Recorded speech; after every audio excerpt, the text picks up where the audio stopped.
and then we look at the other videos. So you can see in here, still the same old stuff.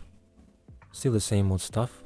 So you still see I have the boombox in here, and then in here,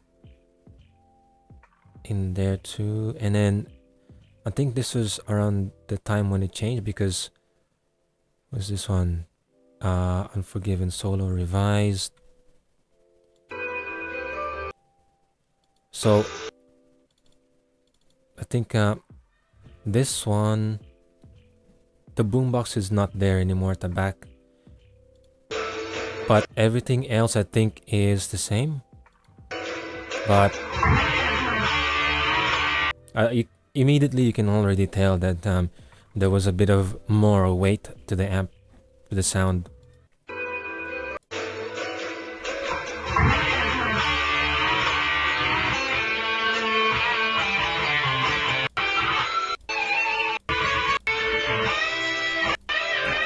Wait, I think you can only hear it more on the beginning when I do that slide.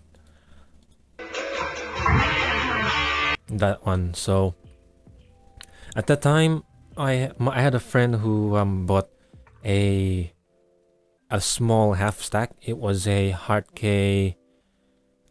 little Hard-K guitar half stack, and it had, I think it was 4x10 speaker cab, and the amp head I think was 50 watts or 80 watts solid state. So that was a bit of an upgrade for me at the time. It sounded alright with the FX. The amp didn't sound really good by itself. Like the distortion sounded really harsh and very typical old school, like those old solid state, kind of in a similar league to the Line 6 Spiders of back in the day. But it served me well. I was able to record these things, same deal, like to the JVC camera on tape, and then Firewire connection to the laptop and uploaded. Still the same old crappy quality. I think at one point I found a webcam, like a round webcam. It's still crappy quality. I don't know if it's if it was better or if it had worse quality than the JVC camcorder. Now the JVC camcorder wasn't actually bad quality in terms of taping it, but I think it's because of the data transfer that really ruined the image. I don't know what it was, somewhere along the transmission line. So that is, if we look at the other ones, yeah, I couldn't really tell which one was the JVC, or I don't know.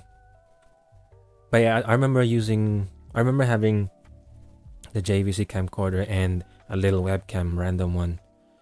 I think Hello. Nope. Hello. Oops. Actually, this might be the webcam ones, like this Unforgiven, the ones with the early ones with the red guitar. I think that might have been, I don't know, man. Because when you look at this one here, solo lesson, I think it's slightly better quality. And then in here, this one is this is when I bought the my first really good electric guitar.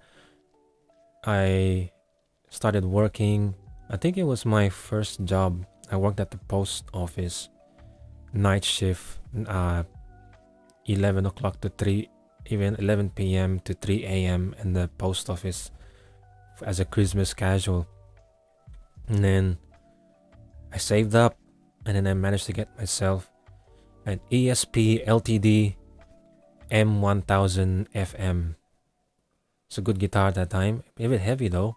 It's high spec, had a the Floyd Rose original tremolo whammy, 24 frets, the usual thing, upside down, pointy headstock, arrowheads, inlays, EMG 81 pickups. Man, I was so Metallica fanboy back then, Kirk Hammett and stuff.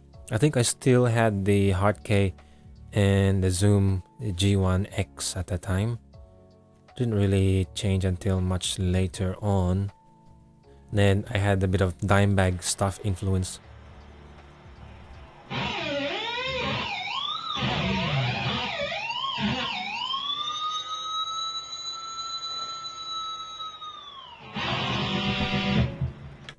Had some pretty good sustain there with that long wailing. I watched Dimebag's video on how he does that. And then at some point, one of my good friends in the Philippines gave me some kind of challenge. He's a good guitar player, and for him to give me that challenge, I accepted it. And that's when I played Enter Sandman solo. He said that if I play this, he's gonna bow down, and that was such a motivation. It lit a fire on me, and then this is how that performance went. And I also had a great deal of improvement in my technique as well at the time, because when you look at the first video, 15 years, and then 15 years. Well, I must have improved it like within months or something. But anyway, yeah,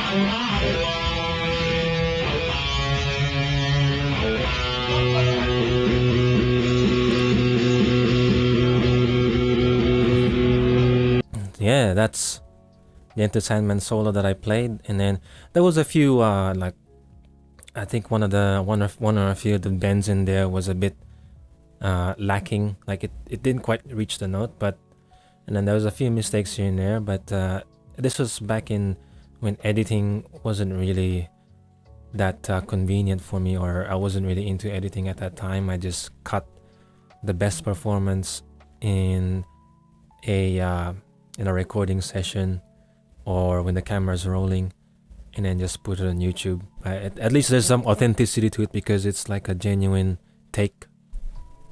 And this was back in the day as well, like the context, you know. And the wah that I was using in there was from the G1X. The G1X had a expression pedal, and then I assigned the wah to it. I think it was like a crybaby wah type of sound.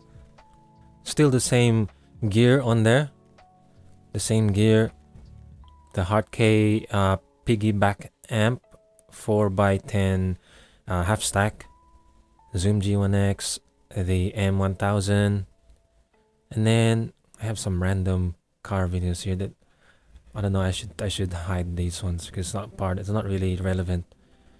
And then the hardest thing I did, I think the hardest solo ever that I played was, if you know the game Final Fantasy, there's the music in Final Fantasy is made by, I forgot the name, Nobuo Uematsu, and he's from the band Black Mages. Makes like some epic performances and music. This is the song called Maybe I'm a Lion. Now, between the Metallica stuff and this Maybe I'm a Lion, I've had acquired a few decent gear at the time, and I think with this one I didn't need the Zoom G1X because I had, or maybe not for this one, but yeah, around this time I should say I didn't need the G1X because I've discovered Bugera amps, and then I bought a Bugera Triple Three XL. Man, I swear, best amp I've ever heard. Very solid, big solid sound, and the bass is super tight, and the EQ was so responsive. The gain knob, like everything was so good about it. The dual speaker combo, 2x12, cheap too. Has a bad reputation, but man, it was gold to me at the time. But I did experience some problems with it later down the track. It was very reliable for a long time. I used it in a lot of performances, stage stuff, and good thing I bought a Black Star HT5R 1x12 combo amp, because that served me well too. When the Bugera was down, I was using that amp. It was mainly for a practice amp. I had a few amps along the way. I had like those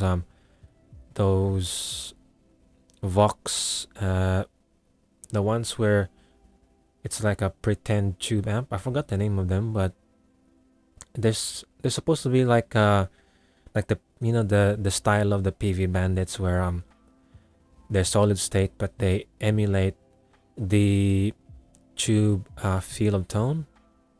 Anyway, I don't think the Vox was successful. I didn't like the sound, but anyway, this time I used the Black Star HT5R. Recorded it on my, I had a Nokia E90, like those communicator phones that flip like that. Good. They had decent audio quality in that, and had a decent picture. This was good at the time when I was looking at it. What's the quality on this? 480. There you go. This is the best, probably the hardest guitar solo I've played. I've also gotten about 6 hours of lessons throughout 6 months, I believe. Like 30-minute sessions each time in a period of 6 months or something like that. But anyway, I was able to learn this in a week, I think. Let's full screen it. Let's give you more screen.